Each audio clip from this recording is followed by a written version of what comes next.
Kinshasa, capitale de la RDC, et Paris, capitale de la France.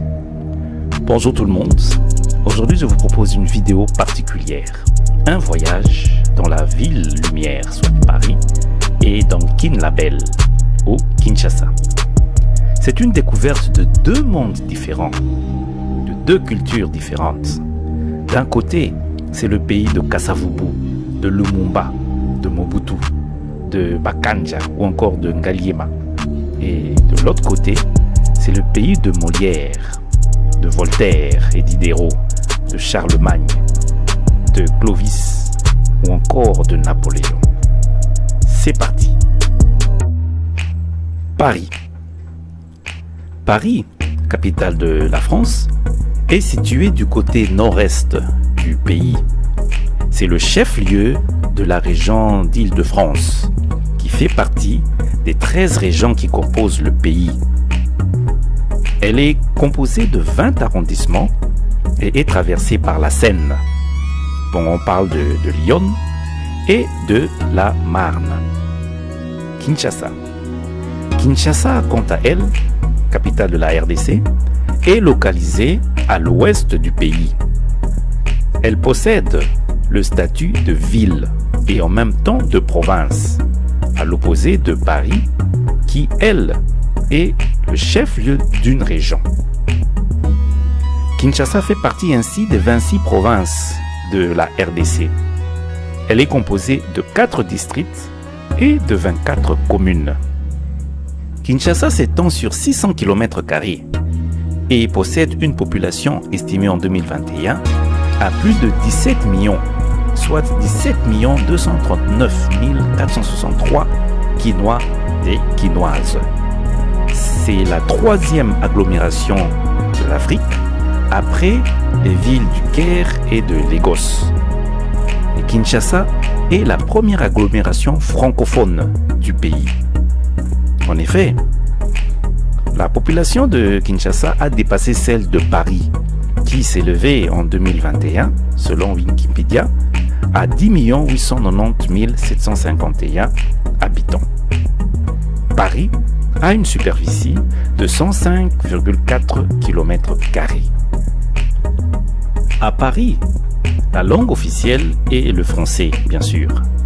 La France est le 2e pays francophone au monde, mais en tant que ville cosmopolite, on y parle plusieurs autres langues internationales, comme l'anglais, l'espagnol ou même l'arabe. La langue officielle à Kinshasa est le français, comme déjà relevé, et la RDC est le premier pays francophone du monde, avec 37 millions de personnes s'exprimant dans la langue de Molière. Comme langue nationale, nous avons d'abord le lingala, puis vient ensuite les autres langues nationales, telles que le swahili, le chiluba et le kikongo. Ainsi, à Kinshasa comme à Paris, un bonjour trouvera certainement une réponse. Kinshasa se nommait à l'époque Léopoldville, nom donné par Henri Morton Stanley en 1881, et ce, en l'honneur du roi des Belges, ancien propriétaire du territoire, nommé à l'époque État indépendant du Congo. C'est en 1966, sous la présidence de Mobutu Sese Seko, que la ville fut baptisée Kinshasa, et ce, semble-t-il, du nom du chef Nsassa, qui régnait dans le village de Nsassa, et selon d'autres sources, Kinshasa vient du terme marché de sel, car on y vendait du sel à l'époque, avant l'époque coloniale. Paris, quant à elle, s'appelait dans le passé Lutèce, nom venant de Lutetia, employé par les Romains. C'est vers 310 que Lutèce devint Paris, et ce du nom du peuple gaulois qui occupait le site depuis le 3e siècle avant Jésus-Christ. Et oui, Paris fait partie du vieux continent, dit-on. La fête nationale en France est le 14 juillet, date commémorative de la Révolution française, alors que en RDC, c'est le 30 juin où l'on célèbre l'indépendance du pays. L'espérance de vie en RDC est de 62 ans contre 81 ans en moyenne à Paris. Le PIB par habitant en RDC est bas. La RDC fait malheureusement partie des pays les plus pauvres du monde, et ce en contradiction avec ses potentialités.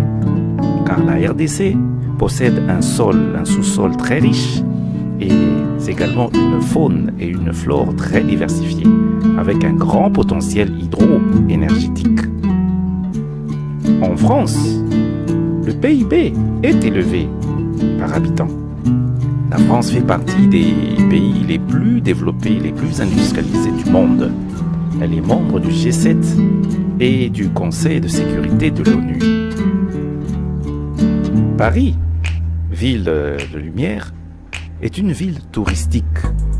C'est la deuxième ville la plus visitée au monde, après la ville de Bangkok, capitale de Thaïlande, selon le blog Voyage. On y dénombre environ 20 millions de visiteurs par an. Avec ses sites repris au patrimoine mondial de l'UNESCO, Paris possède de nombreux monuments qui attirent les foules. C'est un plaisir de découvrir la Tour Eiffel, l'Arc de Triomphe, le Pont des Arts, et en passant la cathédrale Notre-Dame, l'Opéra Garnier, le musée de Louvre, l'avenue des Champs-Élysées, et pourquoi pas la Seine. Et en tant que ville qui se veut être touristique, le Parisien est de nature hospitalier. Kinshasa, quant à elle, et comme plusieurs autres villes de la RDC, a un grand potentiel touristique, mais malheureusement le secteur est peu développé.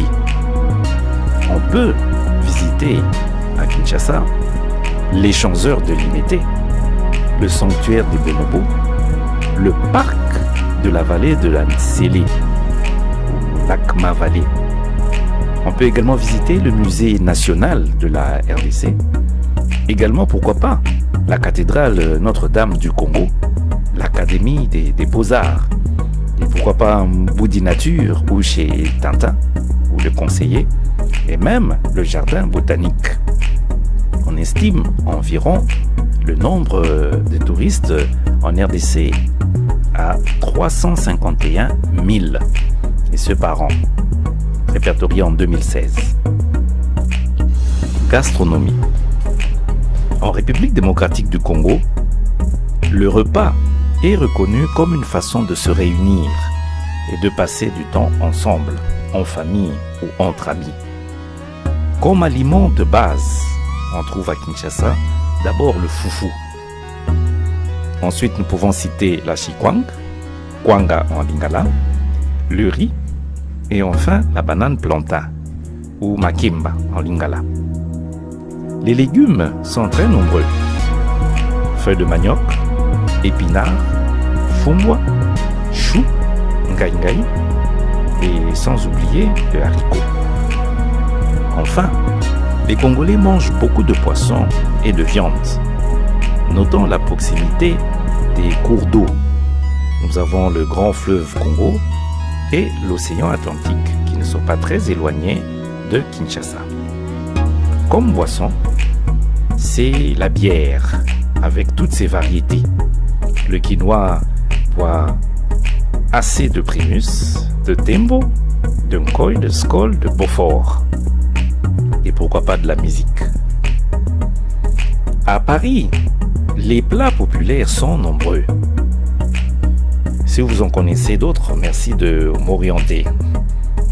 Selon mes recherches, les Parisiens dégustent plusieurs spécialités culinaires, dont le croissant au beurre au petit déjeuner. En effet, j'ai découvert que le pain est un des plats, un des repas préférés des Parisiens. Nous pouvons citer la poule au pot, les escargots, oui, les escargots, préparés de multiples manières et selon les inspirations d'un chacun, le macaron, le jambon beurre, le steak tartare, le fromage, la soupe à l'oignon. Comme boisson préférée, bien sûr, ce n'est pas le thé, mais c'est plutôt le vin, avec toutes ses variétés.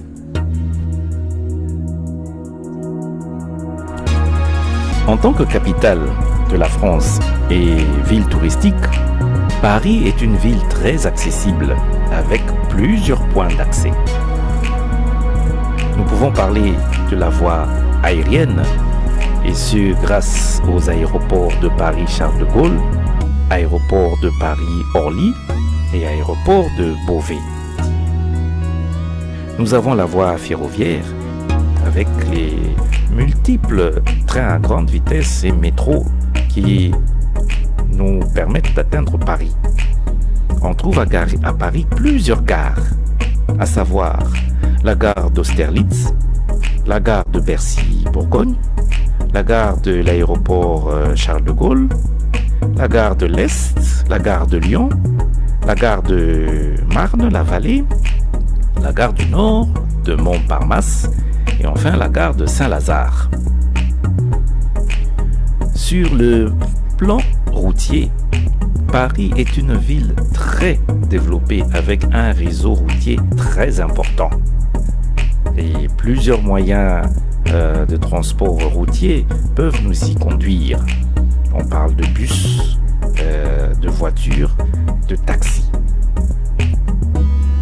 Kinshasa, quant à elle, est également facile à joindre, mais malheureusement, on ne trouve pas de nombreux points d'accès autant que dans Paris.